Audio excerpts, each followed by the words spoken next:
bakit niya ginanon.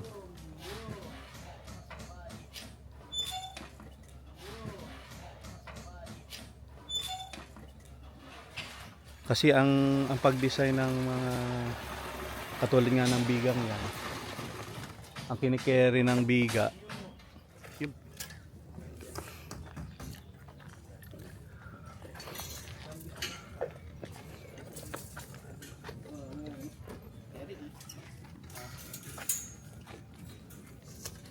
hanggang ano lang yan ha, hanggang ground floor lang yan.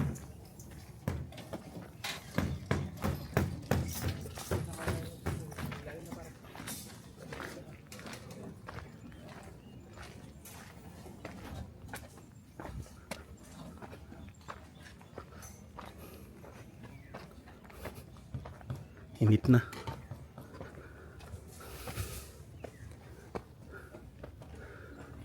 Ay.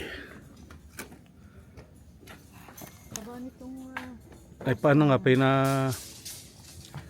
point 3 lang yan kasi tumaba dahil nga doon sa ano. Safety first. O safety first yung mga ganun tsaka ano, naka-detail talaga. Na form. Ha? Wala na hapag tayo sa Anong kulang natin? yung sa materialis na form yung pinipinta ko para sa mga material. Wala na? Ay, oo, ordering nga Ay, pala. Ano din? Materials electrical. yung ano, so wala na doon si architect. Kakaunti na po yun. So magpapaprint tayo. Hindi, uwi kami ng ano, pahingi nga ng ano. Meron kaming printer bumili kaming printer. Kaya makapagpaprint na ako ng marami niyan.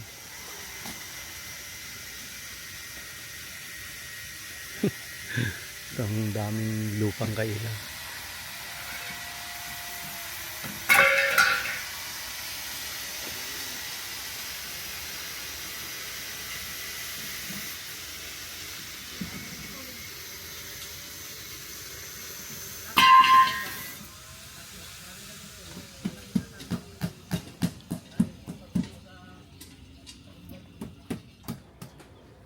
So of the bottom columns,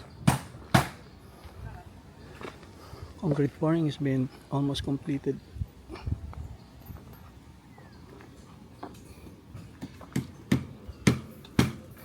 We're heading to the ground floor.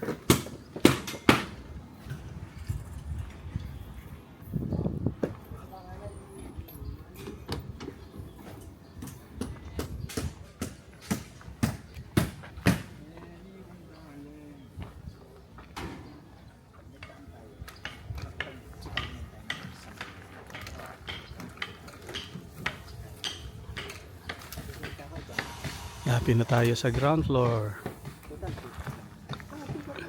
Para naman kasya dalawa sasakyan. Ano? Dito. Pwedeng kaya lang hindi mabubuksan sa gitna. Medyo nakasayad na lang ng konti. Ha? Sa may mapusing Sa may gilid ng yung para sa ano, para sa abang natin para sa solar. Oo. Andiyan din. Sinabi ko na. Ano? Yung DOS. Sinabi ko DOS na. na? Yung DOS na PVC. Dos na PVC. Para sa solar yun. Mula dito So saan natin ilalagay? Sa ilalim. yun dito sa ano, sa ibabaw ng ano, ng second Ceiling. floor. Ceiling, sa ceiling. Ididiretso ko doon. Para sa- Teka. Wala tayong ceiling ng second floor. Second, hindi, ground floor, ceiling ng ground floor. Meron ba ceiling ground floor? sa basement. Alam mo ceiling ng ground floor? Meron sir. Sa ceiling, sa loob. Sa loob ko, itutumbok ko doon. Sa loob. Okay, pwede. Okay. Akala ko dito iniisip ko sa labas. Nandiyan na yan. Akala ko iniisip ko yung ganon yung eaves. So ano yung abang yun sa mga panel? Oh, yeah, okay. Mga panel nila. Pero yung papunta sa metro. So dito na lang tayo maglalagay ng ano natin. Para pag ano, dito sila magtatap eh. Dito sa ano, sa Asamba. Tsaka nga alam ko dapat talaga Dito. Sa dulo na to. Well Doon dyan sila ventilated. magtatap eh. Dapat talaga well ventilated no? Oo. So dito na nga lang. Louver type na gagawin parang cabinet. Oo, parang cabinet to. Saan doon? Doon sa side na yun. Oo, parang hindi kita. Oo, facing dito. Pwede rin. Kaya Kasi iniisip ko, sabi ko baka mukha naman kakasya dalawa sasakyan. Ay, Magka... anim. Yun nga. Siguro, baka e-bike. E-bike at saka E-bike. e-bike na mag-i-bike. Kasi yung isa ko, sabi ko dito ko nalang parada eh. Isa nasa gitna. Pwede. Kasi yung aking luma, dito ko ilalagay. Tapos yung bago dito sa gitna. Oo. Dalawang sasakyan. Ala talaga, gawa kasi ng, ano, ng setback. Oo. Kaya hindi mapaluwag. Sobrang laki na set. Bakit kaya gano'n? Sa iba naman eh, Sa iba po, 2 meters. 2 meters lang. Oo. Meron ka ata mas maliit pa eh. Hindi, 2 meters.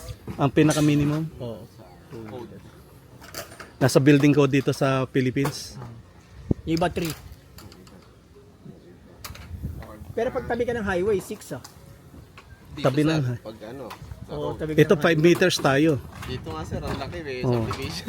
Pinalagyan, tingnan mo, yung inano ko ni Engineer Che eh, kung may markings daw tayo sa ano, kaya pinalagay ko yun. Yun yung tubular na yan. Ewan kung bakit, ma-measure rin na kaya nila. So, pinalagay ko, sabi ko, yun ang pinaka street level natin. Pero hindi ba mas taas? Yun yung may yellow green na yun. Sir, pwede na tayo mag... Oh, dito niya kinuha eh. Doon niya kinuha sa ano eh. Doon sa level ng ground floor. Kasi sabi niya, almost ang baba pa natin 1.2 eh, instead na 1. Sabi ni Rani. Oo. So para Pero bumaba sa pa tayo ng 1 1. meter nga Oo nga. ano eh. Pero para tayo naging 1.2 pa kaya mas safer. Kaya ang inaano ko lang, inisip ko bakit gusto niyang ano, may markings. Tinatanong niya kung may markings tayo. Sabi ko meron. Eh wala. Pero Ay na-erase na pala yun. na po natin dito sa Hindi ta. yung mga elevation. Tsaka sabi ko kung kukuha ka ng tambak, ay kaya lang matigas pala lupa dyan. Ang dami pa rin. Sabi ko tanggalin na lang ito, yun na lang ilagay doon. Kaysa naman doon kumukuha. Eh mas malambot ata lupa doon kaya doon muna sila. Sabi ko tapusin na yan para magawa na yung slab. Para pagka ano dire-diretso na. Malaki-laki din lang. Abutin din ng ilang ano yan. Cubic meter. Kung nakadalawa ka sa baba, plus Siguro mga apat na ano. at kalahati. 100 plus. So, Plus baka yung sumobra yung 4. pati yung pump crate. Hindi, binabawasan. Pwede na. O binabawasan yung laman. Yung isa 8.5 ang isa 8 eh, yung last time. 16.5 yung total niya. Sinasakto talaga nito. Sinasakto. Kaya dapat ano rin i-measure din ng magme-measure din tayo para kamaingay at ako ano nagba-vlog.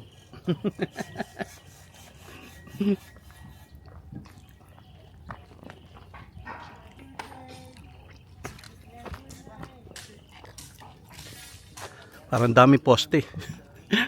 Ang dami poste. Diba? Pag nalagyan ng mga Pero nasa loob yan ng ano, pag nalagyan nalagyan ng wall yan eh ano na. nasa loob ng mall. Depende sa sukat. So yun na nasa corner.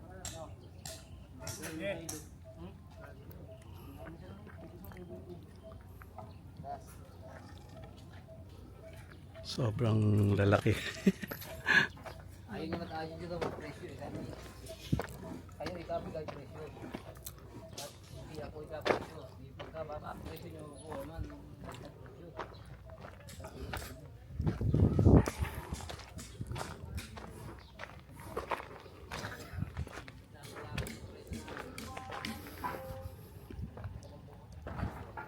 Aray ko.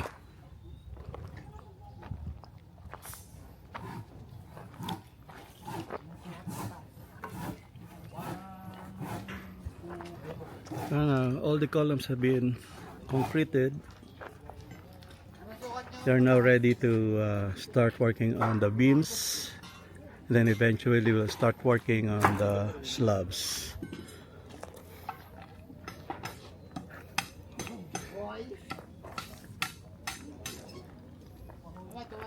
Mayor, ha? Huh? Be careful. Yeah. I'm gonna take Mas maganda, you can see the bridge na. ayun na. Ito yung ating level. This is our level. Ha? Ngayon? Hindi in-announce? Low tayo siya umaga.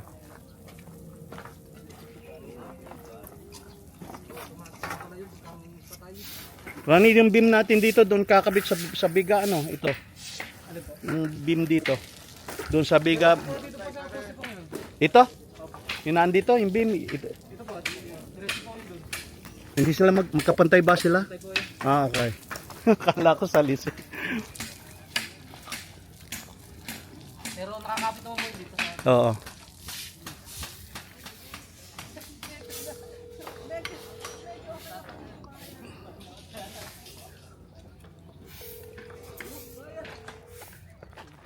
Tapos, ito, Ay, wala siya sa video. sa ano, sa Entry door. entry door, Go to the living room. sa living room. Tapos, ito naman yung dining room. Tapos ngayon, itong sa likod, ano to, yung ground floor, Basement ito. yung ginagawa nila basement. Tapos sa Basement, yun nga yung isang bedroom, may kitchen, may party area. Tapos kita na yung beach. So, punta tayo sa, sa baba. Yung basement, ay, nakikita ko rin yung nakikita ko rin yung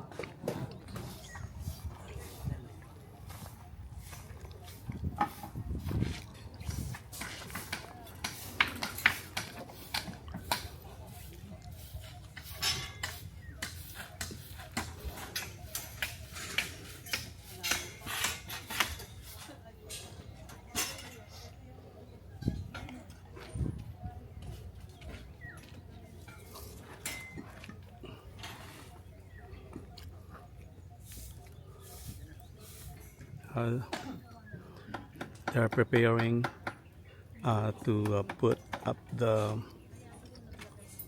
board for the beams, for the ground floor beams.